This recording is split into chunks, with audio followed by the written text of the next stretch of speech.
Our last presenter is Ms. Mahal from, Ammandeep Mahal from the University of Nottingham, who will be talking about the merchant weights. Following her presentation, we will have a discussion by Dr. Karim Bacharab, which I highly recommend everyone staying around for. Okay. So, good afternoon, ladies and gentlemen. Firstly, I'd like to thank the organisers for inviting me to present my work from a very enjoyable summer as an intern for the Warwick Project 2012. Now, although it's already been discussed in this session, I will just remind you that the Warwick sank in 1619 whilst en route to Bermuda and perhaps Jamestown.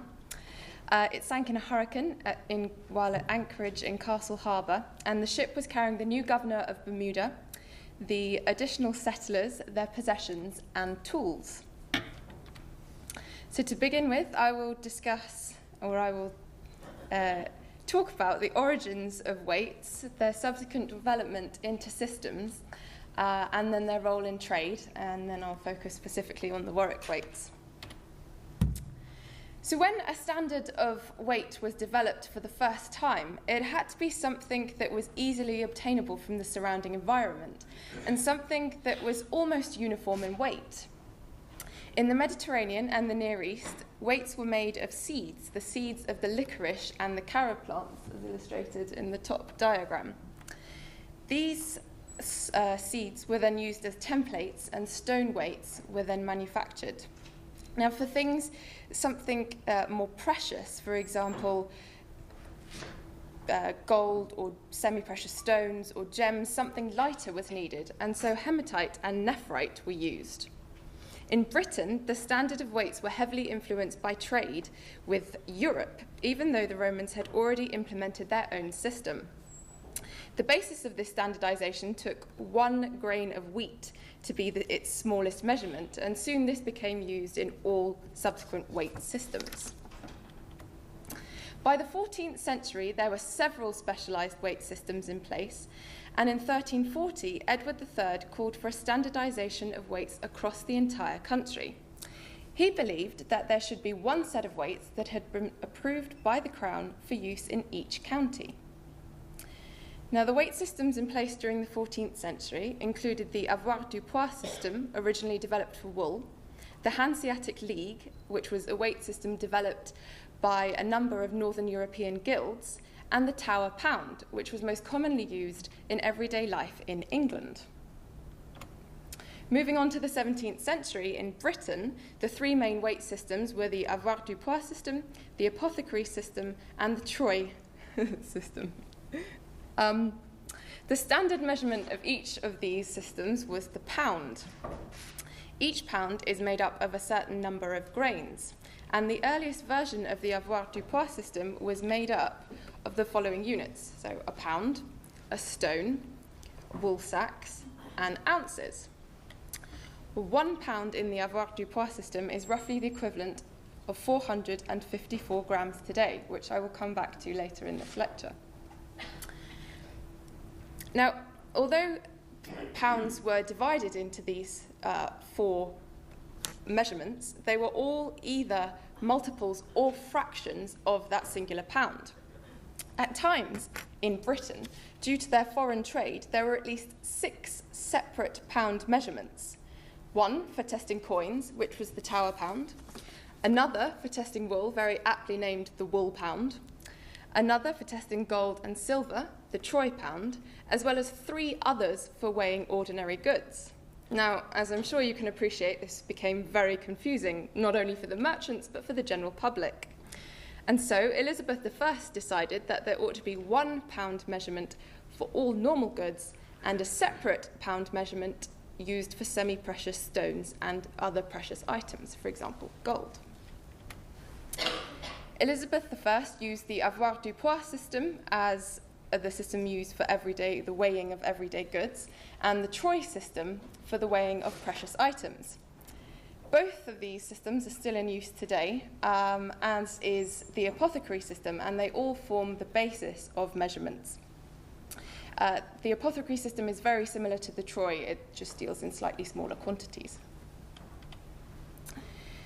Now, as we know, weights are used to measure goods, and so their importance in trade is rather obvious. They are, however, only one part of the system. A weighing apparatus is needed, and this usually took the form of a set of scales or a balance. The item to be measured is placed on one side of the scale and the weight on the other, and the quantities are then varied until the scales hang in equilibrium. Unfortunately, whole sets of scales don't usually survive in the archaeological record, and this is because some parts may have been made of wood or ferrous materials and so are not usually found. What is found are the scale pans and the weights themselves, as indicated in this Viking example. So what were weights actually used for? Now, merchants and traders would have used weights most often in everyday life. In the everyday exchange of goods, for example, grain, salt, sugar, and textiles. Now, if indeed the Warwick were on its way to Jamestown, the weights would have been used for trade purposes there. Lead pan weights have, in fact, been found at the site of Jamestown, as well as lead shipping tags. And one specific shipping tag was found to be manufactured in London, attached to the goods, and transported to Jamestown. Unfortunately, I don't have an image of it. I'm sorry. So the colonialists, when they first travelled with a very fixed, preconceived idea that they would be able to trade with the natives in Jamestown. And so they took with them many items to trade from England for food. Examples of this include glass beads and pendant, and some of these glass beads and pendants have actually been found to come from Venice. They also took a lot of copper with them, and that was also for trade. They also tried to set up a glass-making factory, as crucibles containing frit and the waste fragments of glass, which is known as cullet, have also been found. And so the Warwick weights may have been part of the setting up of industry in the New World.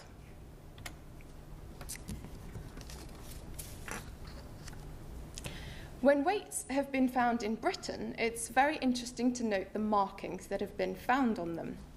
As early as the Anglo-Saxon times, there were laws requiring that weights and measures had to be tested and stamped in order to prevent dishonest dealings.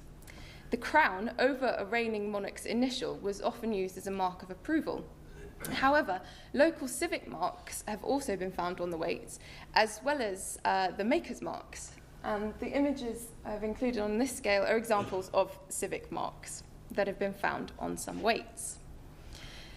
Now, before the concentration of industry moved to the Midlands, most of it was located in London. Hence, the City of London officials would have tested and stamped the weights and set this specific standard for the rest of the country. The City of London officials tested and stamped brass weights from around 1579 at Guildhall with the Worshipful Company of Founders. In 1611, the Worshipful Company of Plumbers were allowed to manufacture their own lead weights, as well as stamping them with their own separate seal of approval. I thought it would be fitting to add these, as, of course, one is the city that we are in, and the other is the university that I study at. Amongst the artefact assemblage of the Warwick were 4 lead weights. Now, all of these were found in the 2011 season, not exactly on the wreck site, but located a little way off. All of them have since been conserved, and during the conservation process, it was found that one of the weights had some very interesting symbols on it. Now, I name this Warwick weight number 1. It's weighs 642 grams and is approximately 47 millimeters in diameter, so about 5 centimeters across.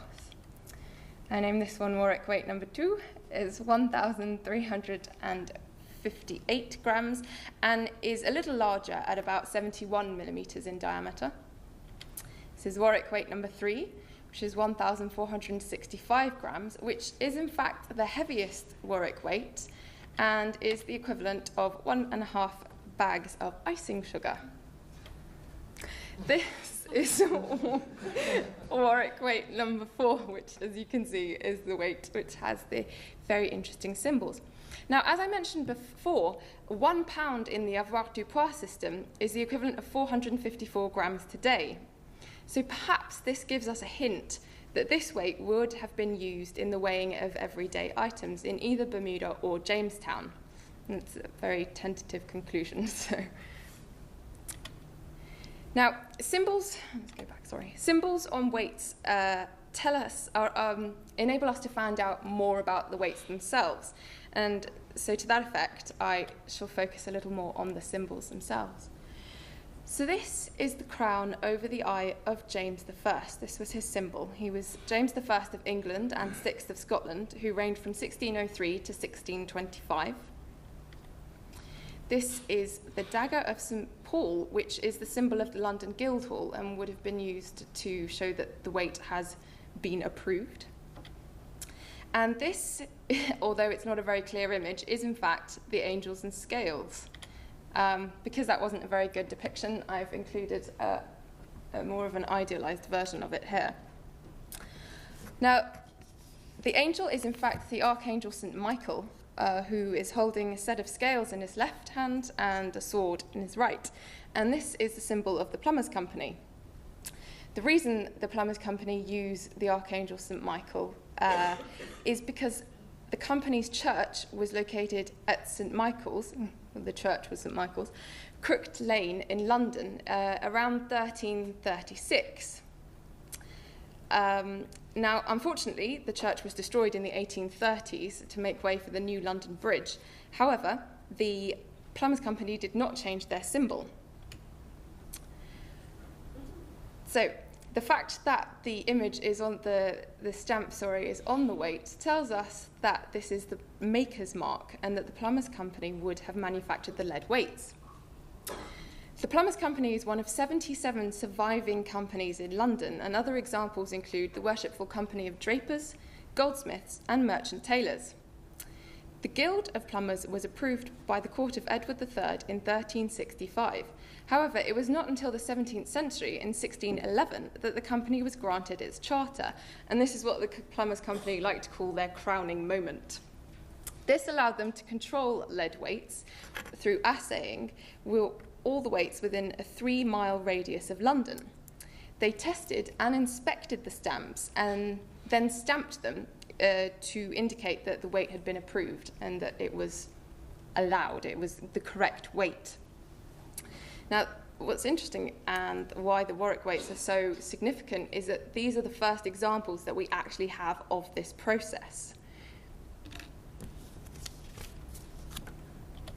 So how were the Warwick weights made? As I've mentioned before, the weights were made of lead. Lead is easily found in Britain. It's easy to extract, very easy to smelt, and easy to work. Lead beads have been found in modern Turkey and date back to 6,400 BC. But it was in fact the Romans who were the largest smelters of lead, and evidence of their activities can be found in the Balkans, in Britain, Central Europe, Greece, and Asia Minor. So the Warwick weights would have been cast, and this process involved a mould being beaten into white sand. This cavity was then filled with molten lead, and once the weights had been hardened, the symbols would have been stamped onto them using reusable dies. In order to conclude, weights are used to measure things. Without a standard, we can't really know what the value of a weight is or what the value of a good is. And the Warwick weights were significant because the presence of the weights at the site speak of the Virginia Company's interest in Bermuda and the English-American colonies, not only for trade and commerce, but in addition to the acquisition of and expansion of land. Trade was a driving force behind colonial expansion, and the Warwick played a significant part, or would have played a significant part, in this system or network. The Warwick was part of the early provisions trade and not only transported goods, but also transported colonialists. Now, colonial trade brought huge profits for the Crown and England, and weights are, of course, fundamental to this process. So perhaps we can begin to understand why the king was so keen to put his charter into place in 1611, because he would have gained a lot of of revenues, not only from within Britain itself, but from abroad. Now, in acknowledgements, I'd like to thank Dr. Harris for inviting me to Bermuda and making it possible for me to be part of the Warwick Project 2012, and Elena Strong, the curator at the Museum of Bermuda, for making it possible. I'd also like to thank Katie and Piotrek for giving me this absolutely fantastic opportunity, not only to present at the SHA, but for this research and for their guidance and help all this time. I'd also like to thank everybody else on this slide. Thank you very much for listening.